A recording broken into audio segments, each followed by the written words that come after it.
So I'm going to start just, I actually prepared this presentation, but I was telling Guido while Paul was talking, I said, well, I actually don't need to say anything anymore. He addressed everything that we had to say on industrialization, Paul. So thanks for that. So I'm just going to quickly I'm going to address some of the best practices of how science councils operate internationally in the National System of Innovation. Then I'm going to show you some of the history of where the Aerospace Industry Support Initiative comes from, and that's an initiative of our Department of Trade and Industry, and it's hosted here at the CSIR.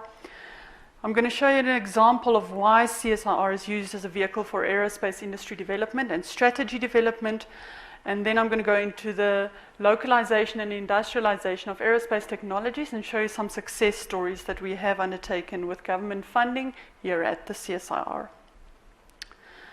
So firstly, if you look at, this is an interpretation of what we came up with the one day here with our colleagues from DPSS, and this is similar to international science councils operating like HONORA in France, DLR in Germany. Science councils operate in the middle between government departments, universities, and industry as a bit of an independent broker. We give the research questions and the technology demonstrators and research direction to universities and how we manage the government funds. We say where the human capital development should take place in universities and which areas, and then between industry and government, and I'm sure our colleague from Aerospace can attest to that, sometimes we aim to facilitate what industry requirements is and translate that into government policy. So our government department, the Department of Trade and Industry, in 2006 developed a strategy document called AISI. And in this document, one of the findings was that Aerospace Industry Support Initiative should be set up. So that is where the AISI was established. And it was established here at the CSIR, hosted and managed within our procedural framework in accordance to what we all enjoy, PFMA. So the main focus was on industry development with an emphasis on supply development and industrialization, but more importantly, we were tasked to give industry access to our facilities and our expertise here at the CSIR.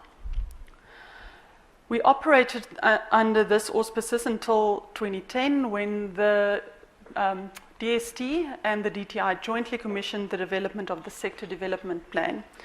Some of the findings of the Sector Development Plan was that there is a lack of government stewardship in the industry. We have constrained access to capital, our labor rates are not competitive, we don't have a sufficient skills pipeline, and we run the risk of exclusion from the rising aerospace markets such as Malaysia and Mexico. To address these constraints, they set up in 2012 the Joint Aerospace Steering Committee, and that is also, the Secretariat is hosted here within the CSIR. So the Joint Aerospace Steering Committee aims to address these findings of the Sector Development Plan through guided interventions, but also through an aim of establishing flagship projects in the industry for development. So from 2013 onwards, the AISI was aligned with the STP findings, and we are also, if you read the IPAP document, the AISI is always listed as one of the partners, executing partners in the aerospace and defense domain in the IPAP document. So that is a good example of how we give government insight on where their intervention should be. So from 2015 onwards, government departments have asked us to pay stronger attention to supply development. And we are doing this in partnership with Aerosud and Denel Aerostructures, and that is our immediate focus, is on supply development. And I'll talk about that a little bit later in the presentation.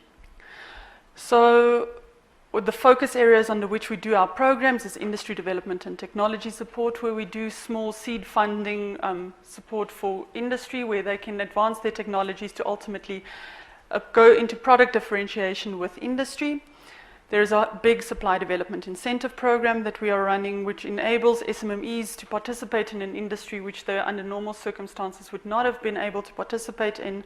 And then the third main focus area currently is on sector strategic support initiatives, which is mainly the hosting of the Joint Aerospace Steering Committee and its flagship projects and its secretariat. Excuse me. So why do we use the CSIR to host initiatives like this? Now, if you look at the value chain here and the technology readiness levels and the government departments responsible for addressing the needs in these TRLs, and you map the CSIR's mandate on this, which says we need to conduct multidisciplinary research and technology innovation in national interest through industrial and scientific development. Then you've got your basic and strategic research, which is basically, and it's a generalization, the responsibility of DST. We've got our manufacturing, that's the responsibility of industry. But there's a applied research and industrialization requirement to address the manufacturing need that DTI needs to address. Now, if you map the CSIR's expertise and facilities on this, DTI saw an opportunity to use the CSIR through technology advancement, productivity development, improvement, and skills and supply development to assist industry.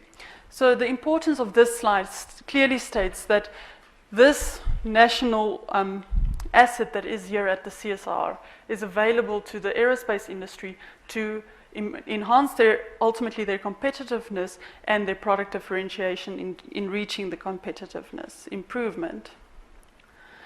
So, and this is why I was saying, Paul, you've addressed everything that I wanted to say. Why does aerospace require a technology injection to enhance our industrialization? And all of you know the Roy Falk. So the building blocks of the Roy Falk was there was a defense technology injection as well as a defense product development, and all of this resulted in capabilities developed for the industry ranging from track cans, which Aerosud supplied to Airbus directly. We've got system engineering that was derived from Roy Falk in the Joule. I'm going to steal water here. And then RLAC is also an example there.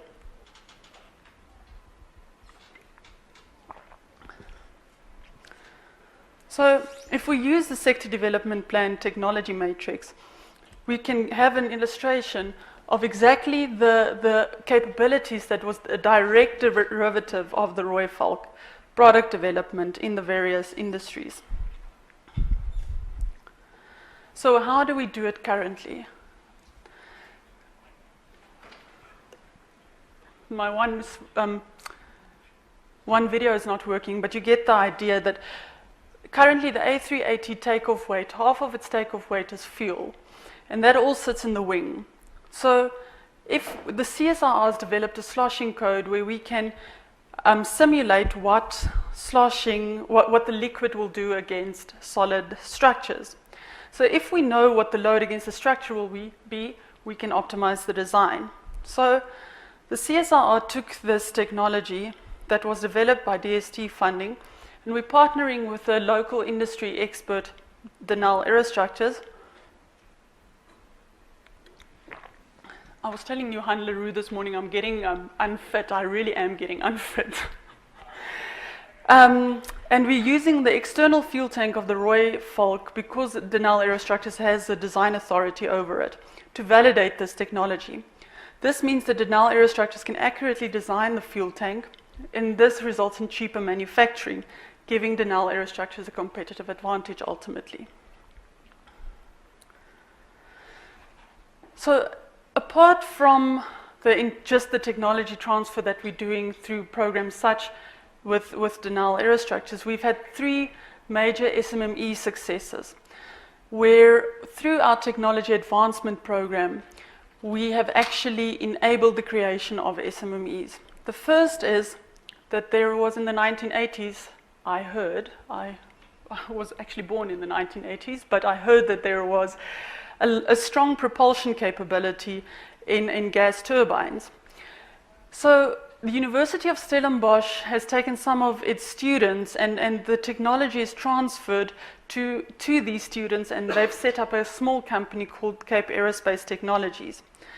So, and this is to rebuild this gas propulsion technology before it is lost to the country. The second is we assisted with the setup of a radiation screening services, SMME, for satellites. The company's name is Heliocentric. They're based in Cape Town, but use based in Johannesburg, but use Itemba Labs in Cape Town, and they provide radiation screening and mitigation services for satellites. The last example that we want to just highlight is the development of a stellar gyro the development for a company called New Space Systems. This is actually a very interesting example, as New Space Systems is actually a spin-out from an international company and they settled in South Africa. So New Space Systems has developed a novel altitude control system for low-cost, small and nano satellites. And as you might be aware, nano satellites is used as a nice HCD platform for our industry. And we have launched the first African CubeSat into space in 2012, I believe, 2013. And they're building another one at CPUT as well as Stellenbosch University to ultimately have an African constellation. So just to highlight how our impact is in the industry, and I know it's very small and it's not meant for you to read it, it's just to show that we monitor what our impact is that we achieve with SMMEs through the improvement of technology readiness levels through the projects. Being a DTI funded initiative, the AISI is meant to look at technologies that start at TRL level 3 and ultimately have to move and to grow into a bigger TRL. You'll see on the graph that I'm contradicting myself, but we never realized this is the importance of monitoring. You don't realize that you're supporting an incorrect technology if you don't monitor it like this. So in the past year, ending 2014-15, we supported 31 projects that included 64 organizations in these projects, and 15 new technologies was developed.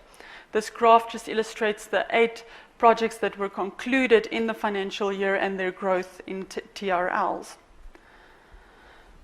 Another way to show how our impact is achieved is looking at this bar graph of impact achieved. And I just want to give you one example, and I'm going to press the wrong button, I'm sure. But if you look at the one of international contracts achieved, what this graph aims to show you is that 3 of our projects have international contracts that they achieved through the direct investment of AISI funding, and that one of it had a significant achievement, had significant international contracts. But you see the gaping holes here of local contracts as well as tier upgrade of suppliers, and this is where our new intervention and focus of supply development has emanated from, to ensure that we get SMMEs into the supply chain through our local OEMs of Denel, Aerostructures and Aerosud, the manufacturing OEMs we have here. So we aim to do the supply development of the AISI through 2 main themes. The first is the technology transfer and skills transfer. So the technology transfer is again where the CSIR plays a major role, along with our partner OEMs. And then there's enabling mechanisms for SMMEs. Aerospace requires standards and certifications, and the government incentives enables this. This is my last slide. And this slide, there's 2 strong things that I want to get out of this slide. The first is, in this industry, as all of the colleagues before me actually alluded to, the importance of collaboration. I also stole this slide from Denel Aerostructures. And the second point is that people don't realize this, but the South African industry is based on over a century's worth of technology development. But very important to note that the product development in this century. You cannot sustain advanced manufacturing industry such as aerospace without all the industrialized technologies contributing towards a product development, like RLAC. And the point is, we're not sure about the future, but there is a requirement. Thank you.